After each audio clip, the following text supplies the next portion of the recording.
Friends, அனைவருக்கும் வணக்கம். நம்ம வீட்டு சமையல் அறையில் வைத்திருக்கக்கூடிய அரிசியை எப்படி அளக்கிறது அப்படின்றது தான் நம்ம இந்த பதிவில் பார்க்க போகிறோம்.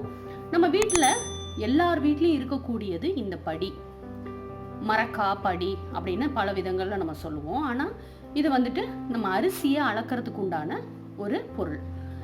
இதை எப்பொழுதுமே சுத்தமாக வைத்திருக்க வேண்டும். ஏன் அப்படின்னு சொன்னா, இந்த படியில லக்ஷ்மி தேவி வாசம் செய்வதாக ஐதீகம்.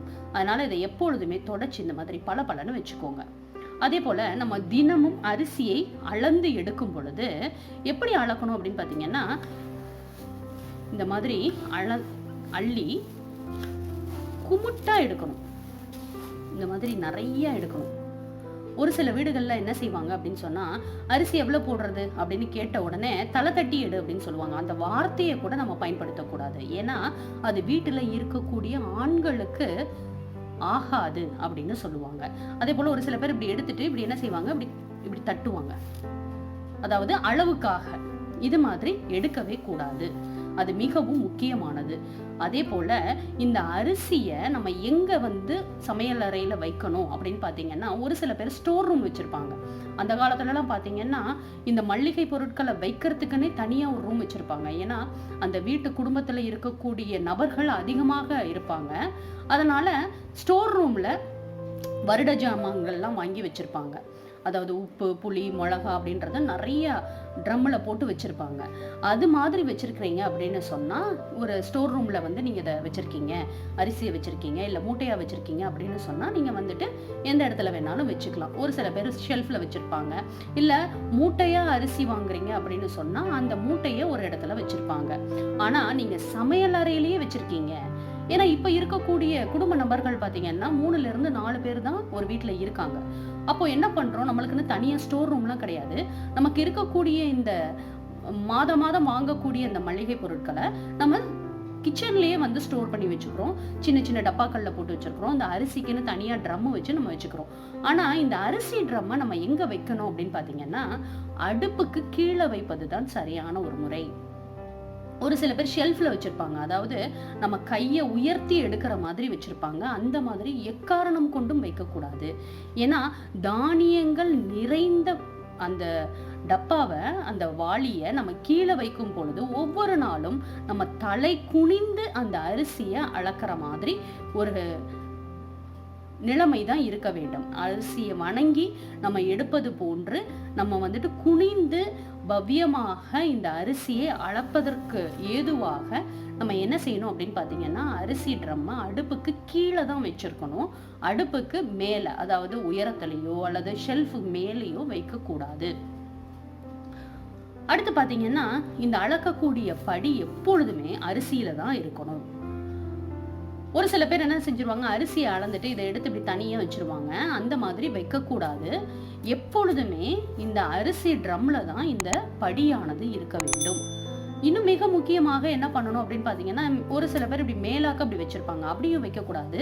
இப்படி கொஞ்சம் போல அரிசி அதுல இருக்கிற மாதிரி இப்படி புதைச்சு வைக்கணும்.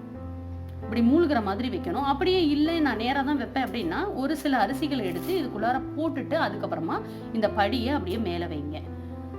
ஸோ இது போன்று நம்மளுடைய அன்றாட வாழ்வில் ஒரு சில சாஸ்திரங்களை நம்ம கடைபிடித்து வரும் பொழுது அந்த வீட்டில் இருக்கக்கூடிய தலைவனுக்கு மிகவும் நல்லது. அது மட்டுமல்லாமல் அந்த வீடு செல்வ செழிப்பான வீடாக இருக்கும், குடும்பம் தழைக்கும். ஸோ இந்த மாதிரி நம்ம ஒரு சில வழிமுறைகளை நாம் மட்டும் இல்லாமல் நமக்கு பின்னாடி வரக்கூடிய சந்ததியருக்கும் நம்ம அதை கண்டிப்பாக சொல்லித்தர வேண்டும்.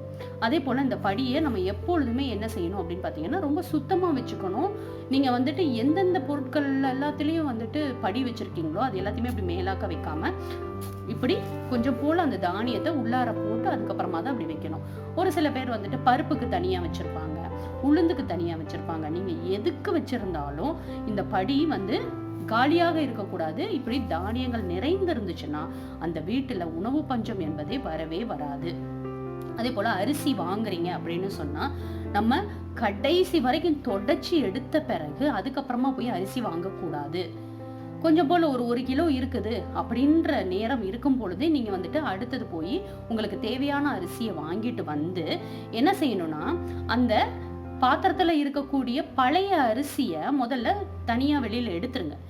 எடுத்துட்டு நல்ல ஒரு துணி போட்டு அந்த ட்ரம்மை வந்து நல்லா தொடச்சிட்டு நீங்க புதுசா வாங்கிட்டு வந்த அரிசியை கொட்டிட்டு பழைய அரிசியை மேலாக்க நீங்க கொட்டி வைக்கலாம். ஏன் அப்படின்னு சொன்னா, நம்ம ஒரு 30 நாளைக்கு அரிசி எடுக்கிறோம் அப்படின்னு சொன்னா, இப்படி எடுத்து எடுத்து எடுத்து கடைசியா நம்ம எடுக்கும் பொழுது அதுல மாவு மாதிரி பொடிகள் வந்து இருக்கும். அந்த பொடிகளானது அப்படியே கீழேயே செடிமெண்ட் ஆகி இருக்கும். அந்த மாதிரியே இருந்துச்சுன்னா அதுல வண்டுகள் வர ஆரம்பிச்சிடும். அதனால எப்பொழுதுமே புதுதாக அரிசி வாங்கிட்டு வரீங்க அப்படின்னு சொன்னா, பழைய அரிசியை நீங்க என்ன செய்யணும் அப்படின்னு பாத்தீங்கன்னா, ஒரு பாத்திரத்துல கொட்டிட்டு அந்த ட்ரம்மை நல்லா வந்துட்டு நம்ம சுத்தமான துணி வச்சு தொடச்சிட்டு, அதுக்கப்புறமா புதிதாக வாங்கிட்டு வந்திருக்கக்கூடிய அரிசியை கொட்டிட்டு பழைய அரிசியை நீங்க உபயோகப்படுத்தலாம். அப்படி இல்லைன்னா இந்த அரிசிக்கு கொட்டி வச்ச அரிசிக்கு மேலேயே நீங்க வந்துட்டு அதை கொட்டி பயன்படுத்தலாம். இது போன்று அளக்கிறதுல கூட, அரிசி அளப்பது கூட நம்ம வந்துட்டு நம் முன்னோர்கள் ஒரு சில வழிமுறைகளை பின்பற்றி வந்திருக்கிறாங்க. அதே வழிமுறைகளை நாமும் பின்பற்றி வந்தால் நம்ம வீட்டுல செல்வமானது நிலைத்திருக்கும், குடும்பம் தழைக்கும், செல்வம் கொழிக்கும் என்றே சொல்லலாம்.